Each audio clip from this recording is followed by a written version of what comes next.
all my departments are producing quality, values-driven, highly competent technologians.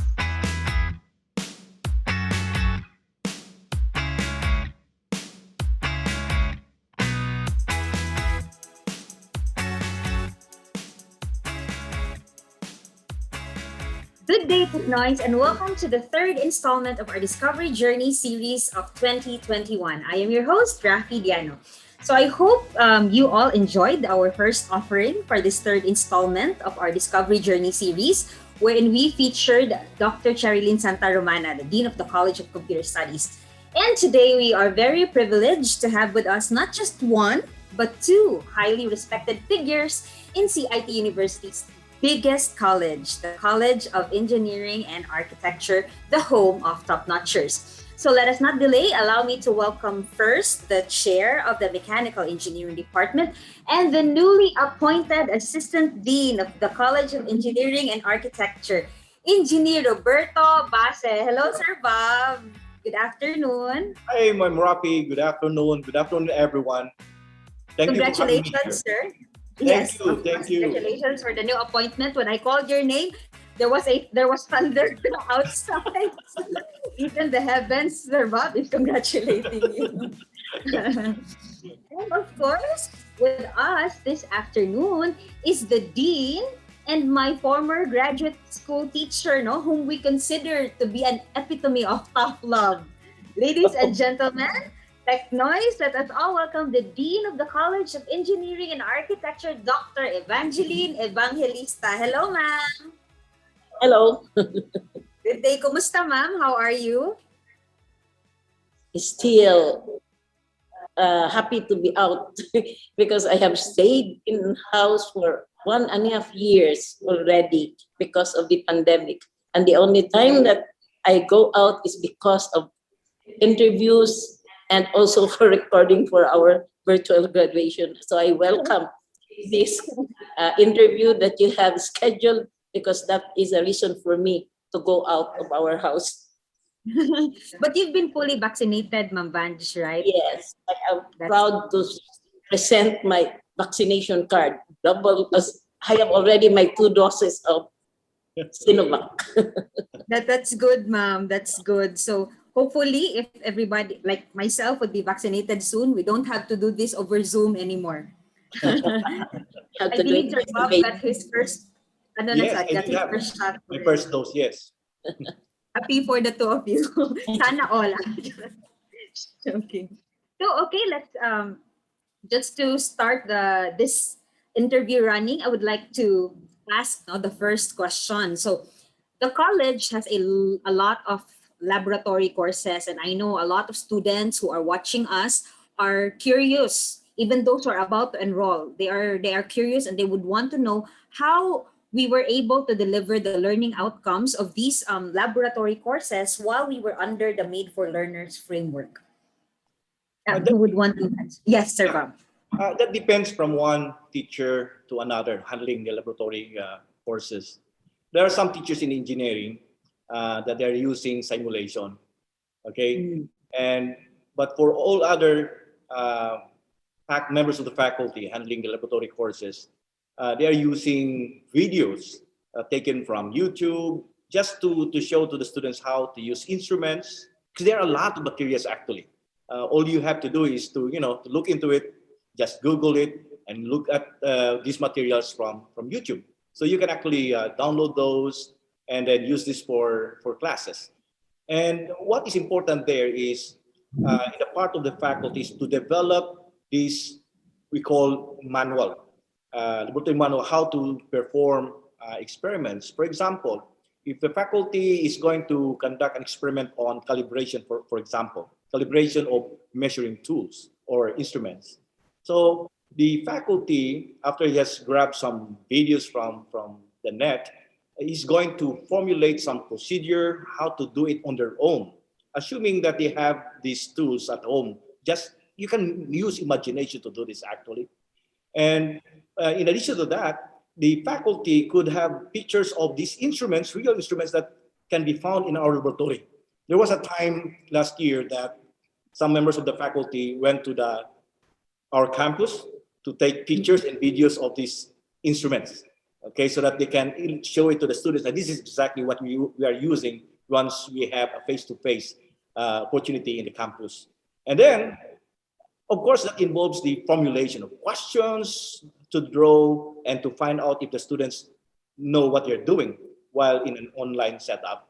So it's on the tool that you're going to use in the laboratory. So questions that should be asked, and then evaluate the answers of the students to supply with initial data, because we don't have really the instrument in an online setting. So what we can do is to give them predetermined data for the purpose of using it for calculations, and then for drawing some observations from the computations, and ultimately at the end draw some conclusions. That's what is important in laboratories, to have that observation and draw some conclusions. To add to that, for our basic subjects, like for example, physics and chemistry, wherein we have the lobster. That is a learning of wherein the experiment is really simulated, and the students are actually, it's just more or less the same as when they are that's a virtual laboratory, no? So that is for physics and chemistry. So they experience just the same as if they are inside a laboratory. So that's we paid for that because that will really serve the purpose. It's a virtual laboratory for chemistry and physics. Now, for some major courses where there is really that laboratory component, when the laboratory assistant, or the faculty in charge of the laboratory, they really did a simulation. They really went into the laboratory and performed the actual experiment with the aid of the laboratory assistant. And then when they will have they have the data. It's just the same as if the students are doing it, but it is they videoed it. So when the students will perform already, then that's the video presentation, wherein the faculty in charge is really the one performing, and the data are there, and it's just a matter, as Bob was saying, it's really the learning, that they got from the experiments that they got. So as if in terms of laboratory experiments, as if that the learning outcomes, I think, had been achieved in the performance simulated experiment or the video presentation that has been done, or the YouTube, as Engineer Basi was saying. I think we still obtain the learning outcomes that we expected in the laboratory. That is good to know, because I also believe we are not the only school who went through this challenge, in delivering laboratory courses. I believe that applies to all engineering schools out there. And I'm happy that the College of Engineering and Architecture was able to find innovative ways to cope and still deliver the learning outcomes expected. So for those who are watching us and curious about what Labster is, the CIT University FB page actually released a video. So you might want to look it up, check out that video on Labster, wherein you can see how the virtual laboratory experiments are done, as mentioned by Ma'am Banji. Okay, so our next question, Ma'am, Sir, would be, since engineering is now a 4-year course, I would like to ask if there were changes, and will the quality of our graduates be affected with this change? Yes.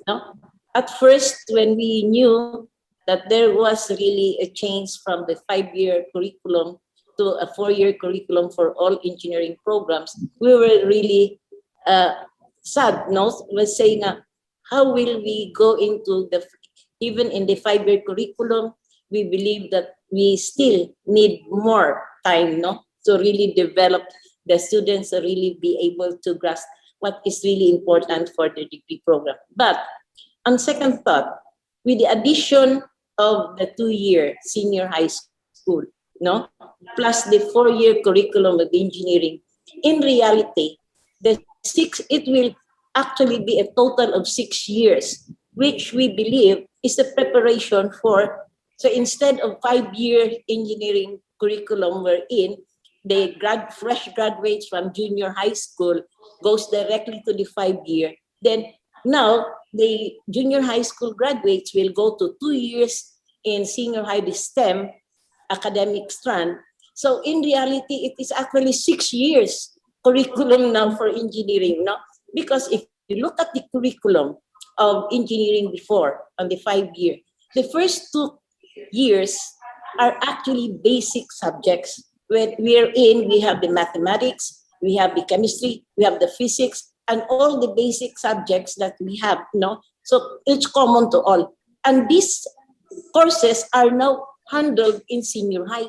You have now physics 1 and 2, chemistry 1 and 2, you have probability and statistics, you have mathematics, you have, so the algebra, the trigonometry, analytic geometry are now in senior high, plus all other subjects. And also, I believe the curriculum, instead of being saying that we subtracted some courses because of the reduction to 4, it was actually an addition, because the addition of 2 years in senior high in the STEM preparation, it's actually the first year and the second year of the 5-year curriculum. So the 4-year curriculum now, minus now the chemistry, the physics. So when a senior high school graduate STEM strand will enter the first year in engineering, they are already prepared because they have already their pre-calculus, they have already your chemistry, physics in senior high. So what we have now in the first semester, in the first year, we have already differential calculus, integral calculus, then chemistry for engineers and chemistry for physics for engineers, which were not offered in the 5-year curriculum, because before in the 5-year it is the basic chemistry and basic physics. Now it's already physics for engineers and chemistry for engineers, which is already an application of the chemistry and physics that they have in high school. So I believe that the 4-year curriculum is really an enrichment of the 5-year curriculum that we had. And minus also the Gen Ed, the general education subjects that we have in the 4-year curriculums are actually different than the Gen Ed of the 5-year curriculum, because the general education subjects of the 4-year curriculum are actually preparatory into the world of work that they have as engineers. Unlike the before, when we have psychology, we have logic, and these are all taken up now in senior high. So when they have, instead of psychology, general psychology, instead of logic, we have now ethics, which is actually a higher level of intellectual application. Instead of psychology, we have now understanding the self. So it's really an enrichment. So as I believe, it's not a reduction of the 4-year curriculum, is really an enrichment of the 5-year curriculum because of the 2 years addition in STEM academic strand. So we are producing more qualified and highly, the quality is not reduced, but it is enriched or enhanced because of the senior high school. I agree with Ma'am Banji. Yes, sir, Bob. Yes, sir, Bob. I agree with Ma'am Banji, although it's now 4 years in engineering, but basically if you look into the curriculum, those subjects that are in the old curriculum in 2008 basically are there, except that those first 2 years are being moved down to senior high. But when it comes to the topics, the outline for every course in major programs, in major courses are still in there.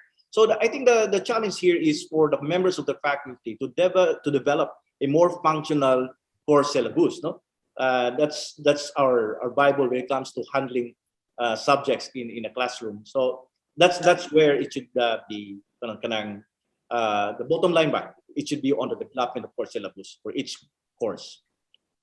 Well, you just gave me a very comprehensive explanation, and I believe a lot of parents and students out there were also wondering if it will still be the same. But with your answer now, we are assured that the quality will not be decreased, but instead enriched with the senior high school, which probably is also the reason why bridging is very important if your academic track is not aligned Yes. Thank you. Thank you for that clarification, Ma'am and Sir. Because I believe a lot of people out there are like me who really needs that perspective that you just showed us. So my next question would be, so it is highly important for the College no, of Engineering and Architecture to continue producing top-notch graduates. Now, given that we have a great record of licensure examination performance, how are we ensuring, this is a very sensitive question, how are we ensuring academic integrity in the online setup? Well, since we are using a learning management system in our university, actually that's a very important tool to ensure that there is authenticity in terms of the results of examination of students. So one important thing that a member of the faculty should do is to have a test bank deposited in our learning management system. That's one critical important thing that each member of the faculty should have. Okay. In addition to that, many of our members, especially in the mechanical engineering, for example, we're not really fond of giving multiple choice type of examinations because we know that is prone to cheating and so on and so forth. So that's why many of our members of the faculty are using worded problems to be solved by students. So there's no choices of possible answers. So they have to show a detailed solution, okay, of each problem. So although it's a tedious process because the member of the faculty has to spend so much time checking the work of the student, well, that's already taken. But what is important here that we have to make sure that whoever will pass in a course are indeed worthy to get a passing grade. That's what matters here. So I believe we can still pursue what we really dream of, to be a top-notch engineering school in the region. So in addition to that, we still have comprehensive courses in all our curriculum, in our curricula in engineering. So that's one of our ways how to prepare our students for the licensure examinations, and it works. And it works in many times, as record shows. Okay, so I'm also having one section in the undergrad, no?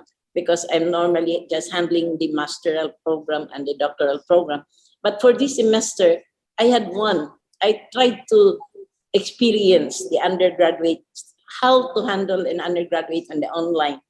So in my examinations, I don't go into what Bob was saying of multiple choice. But actually, we really want the teachers to let the students really experience multiple choice, no, because that is for the in preparation for the licensure examination. But for me, I was teaching engineering economy, and that is really analysis and problem solving. So when I give my examination, I always require the students to write down, no, I don't the solution, and they have to pass. They submit the handwritten solution of the problem, no, because I don't want them to copy paste. So I really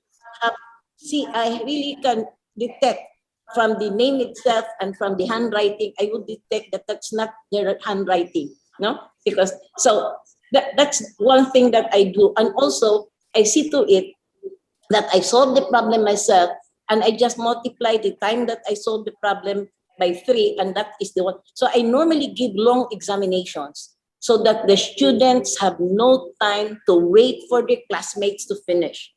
And since some of the students are really very smart, and I said from the start of the examination, I let them open their camera so I can see them all, no? And okay. Then we say, Mom, it's good that we have to close we have the camera because the connectivity is really. So I asked really technical people and said that it will really affect the connectivity if you open up the camera, no? So I would say, so I would accept, but as they start, I want them to be open, no? Then under 10 minutes, okay, you can close your camera, but after 30 minutes, I will let them also open the webcam. So for the 2 hours examination, it could be at least 5 times that they will have to open for 5 minutes and then close because they will complain. They are very smart students, no? But with the long examination that I give, a handwritten exam, then that I think the integrity of the examination is really secured, no? And when I also check their solutions, I don't see because I found it from Dr. Santa Romano. We say that it's very impossible for 2 or 3 students to have the same solution, and that's a wrong solution. No, so wrong solution of a problem is very surprising if 2 or 3 will have the same solution and it is a wrong solution. If it is the correct solution, you expect them to be the same because it's the correct solution. So that's one way I would say that in the first examination, I really caught 2 who are having the same solution and wrong. Then I put a 0 for them. And that I always say honesty is still the best policy. And then I say, are you happy to have cheated 100 than just 50, which is your own work? And we also have in CIT, at the start of the semester, we have the oath for the students to write down, to sign an oath, of commitment to really go into the values that we have now. So just like the teachers, the teachers also have to sign an oath for the teachers. So I think that could help. So that, and it's, what is really important is that from time to time, you always have to remind the students, because these are smart students, and they would really say, "Mom, this is time for us to survive. Survival. This is survival." And yes, survival. So you study so that you can survive, and you will get the passing grade at the end of the semester.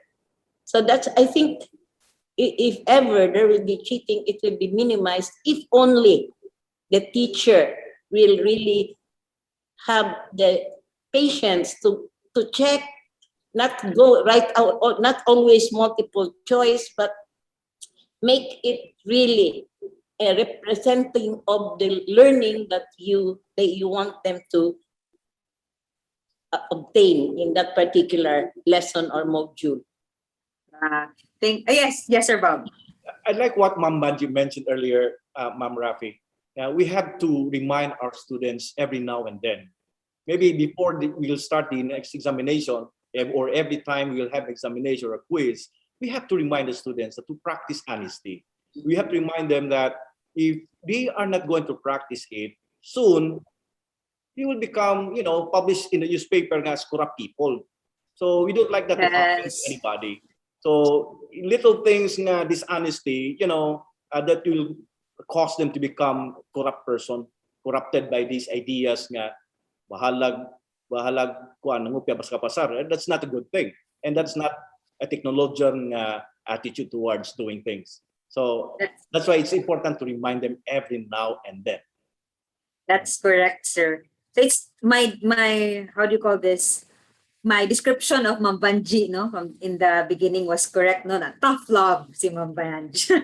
And I know how important that is, especially for the College of Engineering and Architecture, because you offer board programs. So it's very important that they have to bleed in practice so that they will bleed less in battle.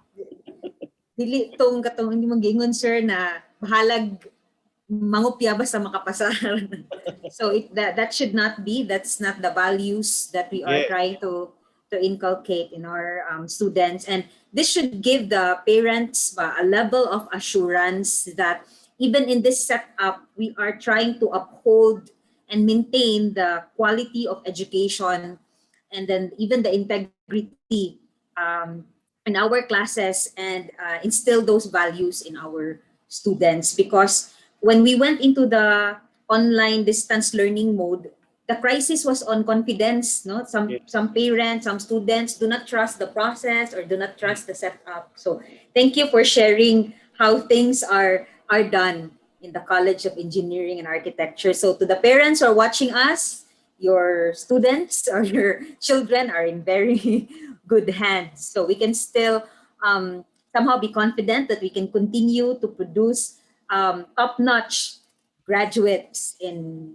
from rather the College of Engineering and Architecture. So speaking of top-notch graduates, so we understand that the college has been producing top-notchers over the years from the different departments under the college. So given that the College of Engineering and Architecture offer a number of engineering programs and of course architecture program, do you think, Ma'am Vange, walay pagdapig-dapig, Ma'am Vange, do you think that one department is superior over the others? I think in determining which department is superior, we don't consider numbers, no?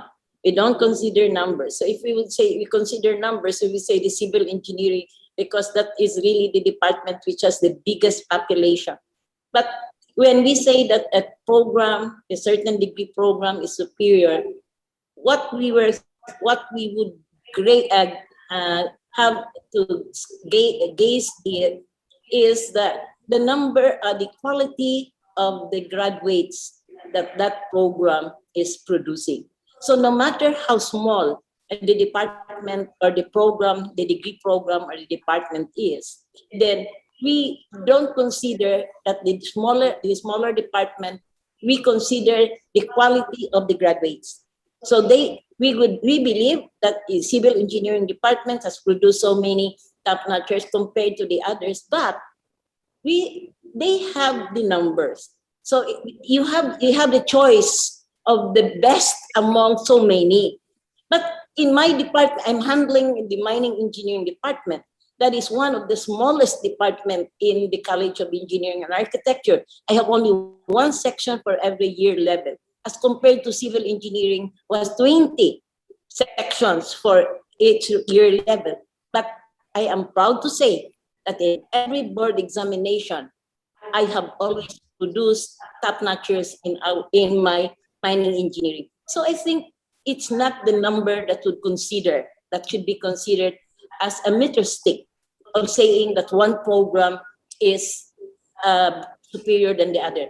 And I also do not think that the number of top-notchers produced will also be a meter stick of what we have to consider as a meter stick is the quality of the graduates that department or that program has been produced. So if you look around, no matter how small the department is, chemical engineering is also one of the small departments, industrial engineering is also one of the small departments, but you look at the graduates of IE, you look at the graduates of mining, you look at the graduates of chemical, they excel in their own way when they already is put into the work of loads and help.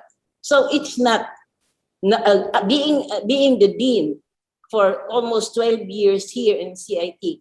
I have 9 degree programs under me, and I don't consider that one program is superior over the other, because all of these programs are trying their best to produce top-notch graduates. So we have all over the world, we have so many graduates of our engineering program coming from the small departments which are excelling in their own work when they are already in the work of loads that we have. So no program, I would say, no program is superior over the other. They might be superior in numbers, but in terms of the quality of the graduates that they are producing, all my departments are producing quality, values-driven, highly competent technologians. Wow. I love the answer, no? So all the departments are equally good and Yeah. equally delivering the quality of instruction and education that the college aspires. Thank you very much for that, Ma'am Vanch. And I think this is the fitting close to this interview, no? So a lot of parents and students are watching us right now, and enrollment for first semester is still ongoing. Maybe you would want to invite them to be part of the College of Engineering and Architecture, the home of top notchers. Ma'am Vanch, you'd want to begin? Ma'am, you begin first. Sige, Sir Bob. I will follow. Well, I'd like to invite those students who are not yet decided to enroll here in CIT or not. Actually, it's now the best time to enroll here in CIT. Aside from the fees, especially in miscellaneous, that's being significantly decreased. Okay, this is the best time here because our members of the faculty are actually lenient at some extent. We understand the situation of each student. We know that internet connectivity is an issue in our country. So now is the best time to enroll in CIT and be among the top-notchers soon. Yes. Thank you, Sir Bob. Mavan.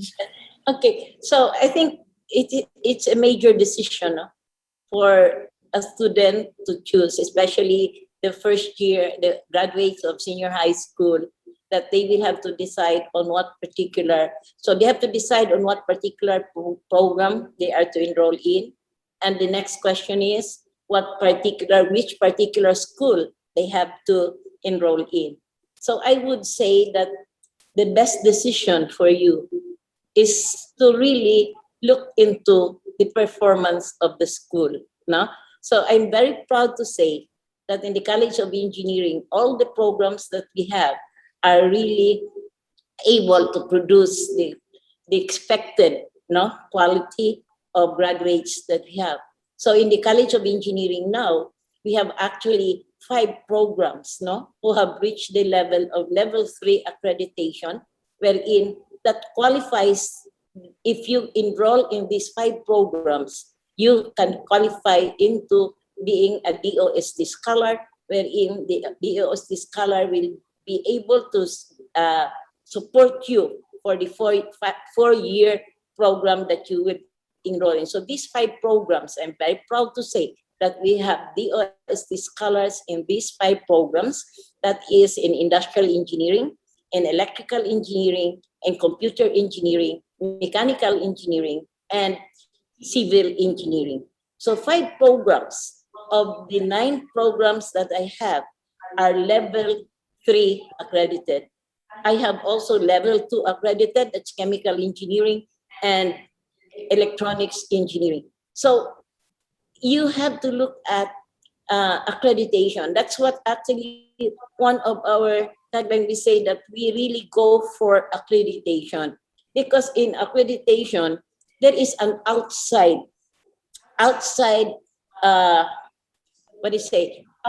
body who will look into how you go into your instructions and everything, the processes, that the system that you have there, and that is voluntary accreditation. And CIT really spends so much to go into accreditation, even if it's voluntary, nobody's forcing us, but we want an outside body to look into how we are doing things here, so that we accreditation is really recommendatory. No, it's really developmental. So we want other people to look into what we are doing, and we ask them on how we can improve.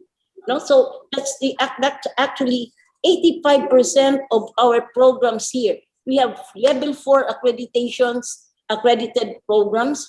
We have level 3 accredited programs. We have level 2 accredited programs, and this school is spending for this, but the school does not mind, because that is the level of instruction that we want. We want somebody really to help us so that we can go on improving. So accreditation is not static. We don't stop there, because accreditation is dynamic. So we have level 1, then next 3 to 4 years, then they come back level 2, and then we have already until level 4. We have already 4 programs that are level 4, and I think 9 programs which are level 3, and we have level 2 and we have level 1 programs. So CIT is really for accreditation. That's a mark, no? A mark that we are really trying our very best to produce graduates. So if you have doubts on what program to enroll in the College of Engineering and Architecture.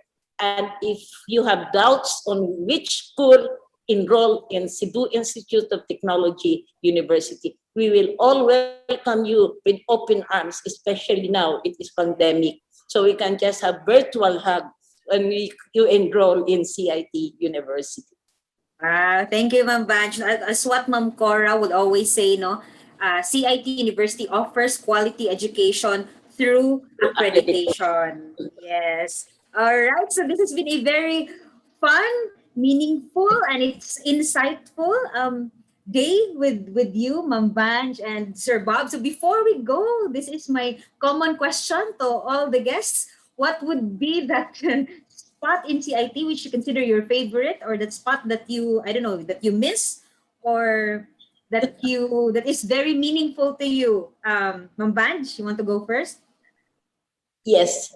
For me, the favorite spot or the meaningful spot there is in the library, in the Wall of Fame. No, because when I go to the Wall of Fame, it will really give me pride. No, it gives me pride to see the top-notchers there, because honestly, with the top-notchers there, I think that's 95 or 96% of those top-notchers are coming from the College of Engineering and Architecture, because we have been here.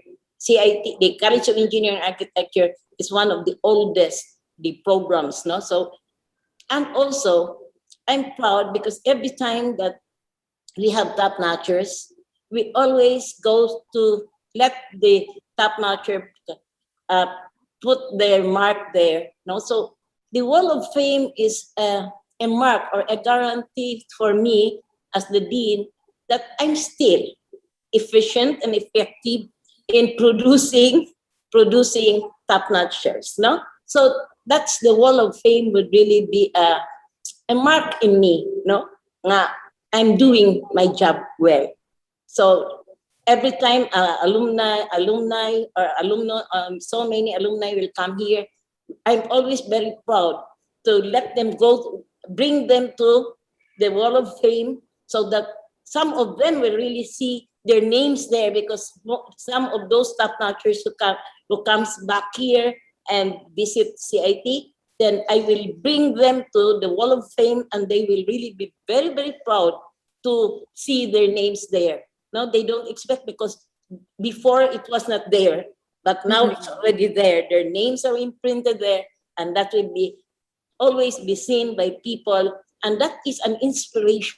No, every time we honor top-notchers, then we have a program for that, and that is really an inspiration for those who want to become, for their name to be perpetuated in that Wall of Fame. So my favorite spot there is actually the Wall of Fame, because that's a mark of the performance of our graduates.